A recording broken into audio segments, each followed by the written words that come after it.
어쨌든 이번 신부님이 생각하시는 이번 대선의 뭐랄까 시대 정신이랄까. 어쨌든 대선 본선은 처음 하시는 셈이신데 뭐 그 사이 야권에서 가지셨던 역할에 비해서는 이제 처음이신가 싶은 상황이긴 한데 이것 때문에 나는 나고 이 시대 정신을 구현해야겠다. 이번 대선을 통해서 결과 정치 보는 게 있다면 어떤 것들인지 말씀해 주시죠. 뭐 저는 이번 대선의 시대 정신은 불평등이라고 생각해요. 불평등을 해소해야 된다고 생각하고요. 왜냐하면 이번 대선은 촛불이 만들어준 겁니다. 그리고 시민들이 이미 정권 교체를 이뤄놓으신 거죠. 그러면서 야당들한테 과감한 대우로 새로운 대한민국을 열어달라 이렇게 주문하셨다고 합니다. 그래서 대통령 자격의 1번 첫째도 개혁, 둘째도 개혁, 셋째도 개혁이다 그렇게 생각하고요. 광장에 울려 퍼졌던 이게 나라냐 그런 탄식은 저는 같이 좀 살자는 절규다 이렇게 생각합니다. 그래서 다음 대통령은 최우선적으로 사람을 살리는 대통령이 돼야 된다. 그 불평등이라는 시대 정신 방금 말씀하셨던 같이 좀 살자. 아니 뭐 평등과 정의죠. 예, 시대 정신으로 예, 말하면. 예. 그걸 하기 위해서 이번 대선에서 이게 가장 중요하다고 생각한다라고 생각하는 어떤 그런 것들이 구체적으로 있으시다면. 그러니까 그 평등과 정의를 위해서 가장 중요한 것은 역시 재벌개혁과 비정규직, 재벌과 비정규직이라고 생각해요. 키워드가. 실제 그 촛불에서 보면 정의당과 신부님 어떤 많은 분들이 특히 정의당에 많은 역할을 하셨음에도 불구하고 실제 이번 대선 자체는 어쨌든 뭐 큰 두 당 문재인 또 안철수 후보 이런 양강구도로 좀 흘러가는 아직 그런 상황입니다. 왜 그 정의당의 그런 노력이 충분히 이 대선에서 아직은 그 평가를 얻고 있지 못한가? 그 부분에 대해서 어떤 판단하고 계신지? 저는 이제 그 촛불 시민혁명의 정신이 또 그 요구가 일회적인 것은 아니다 이렇게 생각해요. 그래서 지금 짧은 선거 기간 내에 촛불의 요구만큼 그것이 과감한 어떤 정치 변화로 이어지지 않는다 하더라도 그 가시화되지 않는다 하더라도 촛불이 원하는 정치개혁의 출발점이 될 것이다. 이번 대통령 선거가. 그렇게 보고 국민들이 지금 이 현상유지 정치와 또 과감한 변화의 정치 사이에 고민하고 있고 이 과감한 변화의 정치에 대한 열망이 가시화되진 않았지만 잠재적으로는 이미 우리 시민들의 갈등의 축을 형성하고 있는 것이다. 시민들의 마음에 그 고민으로 자리 잡고 있다. 이렇게 생각해요. 그리고 그것이 앞으로 이번 대선을 계기로 해서 저는 앞으로 3년 동안 우리 촛불 시민들의 열망을 받아 안을 수 있는 그런 정치개혁, 그런 정치개혁의 요구로 저는 표출될 거라고 생각합니다. 방금 말씀하신 어떤 촛불이 요구하는 정치개혁 또는 정치 변화일 것 같은데요. 그러면 이렇게 후보님께서 생각하시는 구체적인 어떤 이 한국 정치 이후 촛불 이전과 다른 이후의 한국 정치의 상, 뭐 제도적인 부분이 있을 수도 있을 것 같고 문화적인 부분이 있을 것 같은데 구체적으로 한국 정치가 이렇게 변화하지 않으면 그리고 요게 촛불이 요구하는 거고 변하지면 안 된다고 생각하는 사항이 있으시다면. 그러니까 우선 이제 아까 그 말씀에 조금 이어서 좀 더 말씀을 드리면은 사실 민주화 이후에 30년 동안 민주 대 반민주 구도가 선거를 규정했었어요. 그러다 보니까 진보적 개혁이 필요하다고 생각하고 민주당의 한계도 알지만 당면한 정권 교체를 위해서 비판적 지지를 할 수밖에 없다. 이런 생각을 가진 분들이 많았습니다. 저는 될 사람 밀어주자 하는 사표론, 그리고 비판적 지지, 이제 이 오래된 관행을 넘어설 때가 됐다. 그 말씀을 꼭 우리 국민들에게 드리고 싶어요. 이번 대선에서는 비판적 지지 심리가 그전보다 많이 좀 줄어들 거라고 보시나요? 근데 저는 그 관련해서 한 가지만 이제 오늘 갤럽 조사를 보면 뜻밖에도 이제 신 후보님 보면 이제 지지층의 그 충성도, 소위 이제 언론적인 여론조사에 보면 충성도가 꽤 낮더라고요. 그게 아마 지지에 대한 충성도가 낮아서라기보다는 마찬가지로 크게 지금 어떤 야권 전체 여전히 어떤 비판적 지지라는 관점에서 지금 고민하는 부분들이 좀 있는 것 같다는. 저는 이번 대선은 그러니까 그 30년 동안 유지되어 왔던 그 비판적 지지 프레임이 크게 작동할 가능성이 있다고 생각해요. 그러나 이제 그것이 과거와 다른 것은 그것이 그러니까 앞으로 그 비판적 지지가 그러니까 그렇게 드러나는 비판적 지지는 이번에 마지막이 될 것이다. 저는 그렇게 생각합니다. 왜냐하면 너무나 기간이 짧고 정치의 어떤 불확실성에 대한 그런 모험을 우리 국민들이 좀 주저하신다고 생각해요. 뭐 물론 저는 현재의 지지율이 우리 민심을 100% 반영하고 있지 않다고 봅니다. 제가 지역구에서 20대 총선할 때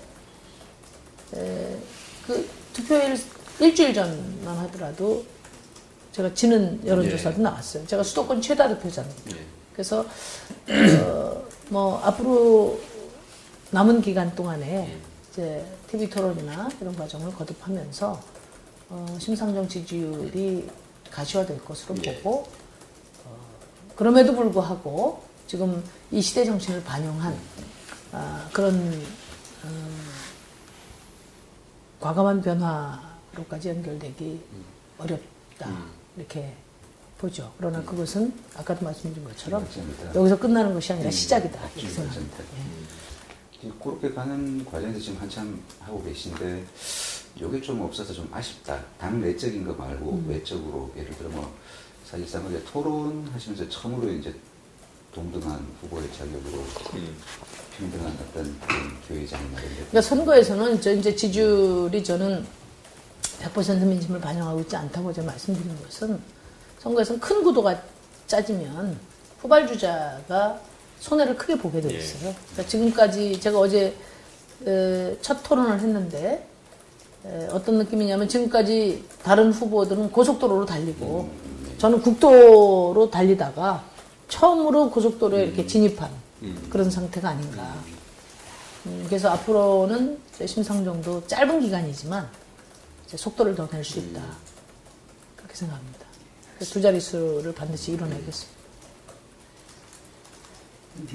좀 앞부분 뭐 어떤 그런 정치적인 의미 같은 것들을 거의 말씀해 주셔서 준비했던 질문에 거의 다 들어있고 왜 심상정 후보가 문재인 안철수 후보보다 적합한가도 아까 사실은 말씀을 해주신 것 같아요. 그 점 제가 이제 말씀드리면 문재인 안철수 후보는 힘이 크시죠. 힘이 저보다 훨씬 많으시고 그러나 개혁 의지는 약하다. 저 심상정은 비록 힘은 적으나 확고한 개혁 의지를 가지고 있다. 그래서 우리 국민들이 진정으로 개혁을 원하시면 개혁을 잘할 후보를 뽑아주셔야 한다. 될 사람 밀어주는 게 아니고 잘할 사람을 뽑아주는 것이 민주주의다. 그 말씀 드리고요. 또 오랜 동안 이 승자 독식 선거 제도 하에서 사표론이 우리 좀 표심을 많이 이렇게 그동안에 좌우해 왔는데 민주 정치에서의 선거는 당선자를 뽑는 이상의 의미를 갖고 있다는 것을 우리 국민들도 이제 함께 공유해 나가야 된다.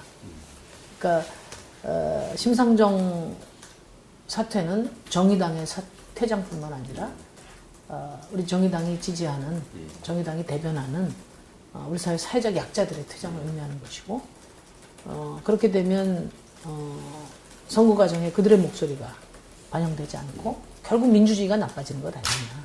그러니까 진보정당의 후보가 끝까지 완주해서 책임 있는 결과를 만들어야 하는 이유는 우리가 대변하고자 하는 그런 사회적 약자들에 대한 책임이고, 더 나아가서 민주주의 발전을 위한 책임이다, 이렇게 생각합니다. 이번 대선에서 지금 이제 신 후보님과 그 정의당이 가장 중요하게 생각하는 대표 정책이 오늘 10대 공약도 하셨습니다만, 그 중에서도 정말 요게 우리 가장 대표적인 1, 2, 3번이다 라고 생각하시는 정책이 있다면 어떤 것들이 있습니까? 정책, 어떤 수준으로 이야기를 해야 되나? 정책.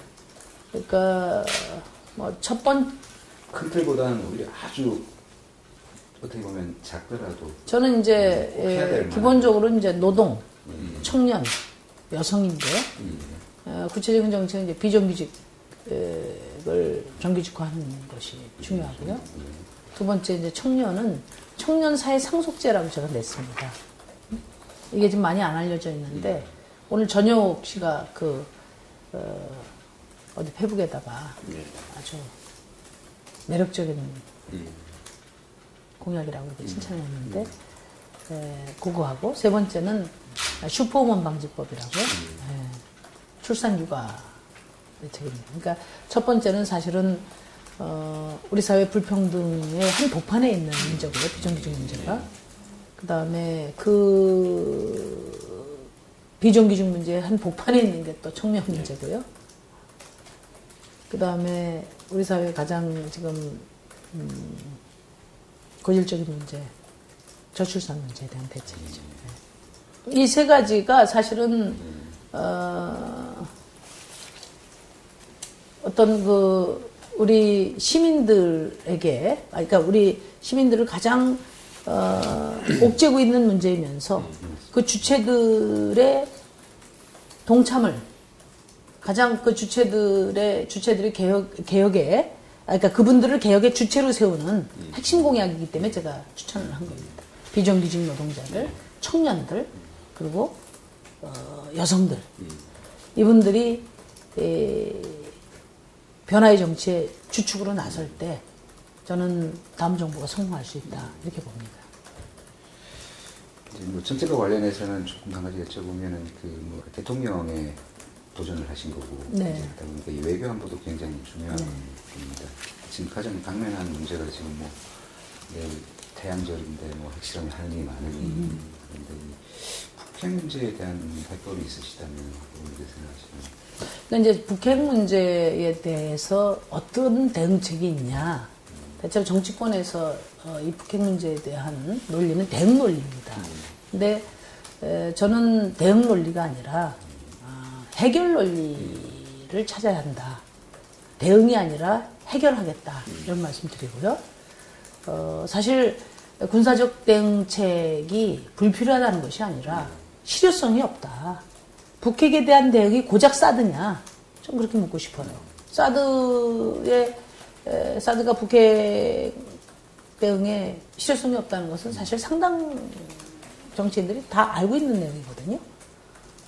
그리고 이제 바로 인접해 있는 38선을 두고 인접해 있는 상황이기 때문에 핵이 아니라 재래식 무기가 발사가 되더라도 효과는 초토화되는, 서로 전쟁 상태로 가는 거는 피할 수 없기 때문에 저는 군사적 대응은 큰 의미가 없다. 대응책이 되지 않는다, 이렇게 보는 겁니다. 그래서 근본적인 해법을 모색해야 된다, 이렇게 보고 적극적인 평화 외교 리더십을 발휘해야 된다, 그렇게 생각하고요. 그 첫 번째는 가장 중요한 것이 미국과 중국의 한반도 평화보장 원칙을 확인해내는 것이다. 그것을 위한 중개자 그리고 촉진자의 역할, 그것이 제가 이야기하는 적극적인 평화 리더십의 첫 번째고요. 두 번째는 그걸 바탕으로 해서 물론 비핵화는 전제되어 있습니다만은 당면 목표로 북한 핵 동결 그리고 긴장 완화, 전쟁 방지 이 테이블을 이끌어내는 것이다. 그렇게 생각합니다. 이 큰 틀을 움직이기 위해서 처음에 어디서부터 실마리를 풀어야겠다. 이런 어떤 그 시작이 있다면 사실 북한을 먼저 어떤 이렇게 트랙을 끌어내야 한다는 쪽도 있고, 방금 말씀하신 것처럼 또 미중 사이에 어떤 이 균형을 만들어내는 것, 중개자로서 균형을 만들어내는 것, 거기서 시작해야 된다는 쪽도 있고, 그렇게 한다 또 구체적으로 또 어떻게 하는 부분들이 많이 있어서 이 남한처럼 꼬여있는 이 상황을 여기서부터 실태를 한번 풀어보겠다라는 어떤 그런 부분이 구체적으로 있으시던가요? 그것을 이제 뭐 시간적인 우선순위로 이야기하는 것은 의미가 없다고 보고요. 그러나 이제 가장 중요한 것은 미국의 입장이라고 생각합니다. 그래서 미국과 한반도 평화 전략에 대해서 공감대를 이끌어내는 노력이 있어야 되고요. 동시에 중국의 역할도 주문을 해야 되고요. 그와 또 동시에 남북한 간의 협력도 이끌어내야 된다. 그래서 제가 다음 정부는 불굴의 평화 의지를 가지는 그런 리더십이 필요하다. 시류에 따라서 또 정치적 유불리에 따라서 상황 변화에 따라서 그때그때 다른 그런 일관성 없는 그런 외교 안보관으로는 지금 위기의 대한민국을 책임질 수 없다. 이렇게 봅니다. 특히 지금 사드나 위안부 협상의 문제는 박근혜 정부의 줄서기 외교, 그 다음에 눈치보기 외교가 불러낸 참사라고 봅니다. 그래서 지금 우리 국민들이 이번 대통령 선거에서도 첫 번째는 안보를 정치에 이용하는, 안보를 자신의 정치 유불리에 따라서 자신의 어떤 정치적 목적을 위해서 이용하는 이런 안보가 가장 나쁜 안보, 가짜 안보다. 그렇게 생각합니다. 어차피 지금 뭐 이번 대선 같은 경우 가장 부각됐던 이야기 중에 하나가 그 연정인 것 같습니다. 그리고 실제 연정 문제인 것 같습니다. 네. 실제 어느 당이 어느 후보가 집권하더라도 물론 뭐 예전처럼 그렇게 한다면 뭐 갈 수도 있겠지만 어떤 여러 가지 중요한 국가적 과제나 어려움을 하기 위해서는 연정이 필요한 게 아니냐라는 그런 여론도 형성이 되어 있는 것 같고요. 후보님께서 생각하시는 어떤 연정의 원칙은 어떤 건가? 특히 또 정당이 연정을 하게 된다면 어떤 원칙 하에서 하겠다라는 뭐 어떤 그런 우선 이기기 위한 연대는 없습니다. 그러니까 선거 과정의 단일화 또 사퇴 없습니다. 선거 이후에 공동정부 또 연립정부 또는 협치, 뭐 협치는 당연한 것이고 그것은 저희는 열어놓고 있습니다. 다만 우리나라가 지금 대통령 중심제이기 때문에 내각제 중심제 하에서의 연정은 명쾌하죠. 국민들로부터 평가받은 성과를 기준으로 해서 정책과 또 권력을, 정책을 매개로 해서 권력을 나누는 것인데 이제 대통령제 하에서 연립정부 형태가 어떻게 될 것인가 하는 것은 다분히 실험적인 것이다 이렇게 봐요. 그래서 저희도 그건 선거 이후에 판단해야 될 문제지 지금 구체적인 그 상을 갖고 있지는 않습니다. 다만 아까 말씀드린 것처럼 제가 저는 아마 정치인들 중에 온건 다당제를 중심으로 한 합의제 민주주의, 선진적인 연합정치를 이루어져야 된다는 얘기를 정치권에서 아마 가장 먼저 일관되게 지금까지 해왔다고 생각해요. 이제 그런 관점에서 보면 승자독식 선거제, 그러니까 양당제, 양당 체제 하에 어떤 그 승자독식 선거제도 하에서의 단일화, 뭐 선거연대, 이것은 이미 낡은 것이다. 그렇게 생각하고요. 뭐 선거 결과를 바탕으로 한 이제 연대가 이루어져야 된다는 거고, 두 번째는 지지자 중심의 연대가 돼야 된다. 그러니까 이게 뭐 그 지지자 중심의 연대라는 것은 사실 그런 표현이 굳이 필요 없죠. 정책 중심의 연대라는 얘기인데, 우리나라는 아직까지 정당이 뚜렷한 지지 기반을 갖고 노선을 분명하게 제시하는 그런 선진적인 정당 체제가 아니다 보니까, 제가 생각할 때는 뭐 이 당이 지지자들의 동의하에 연정 여부가 결정이 돼야 된다. 그건 거꾸로 말하면 지지자들을 설득할 수 있는 연정 프로그램이 돼야 된다. 이렇게 생각하는 거죠.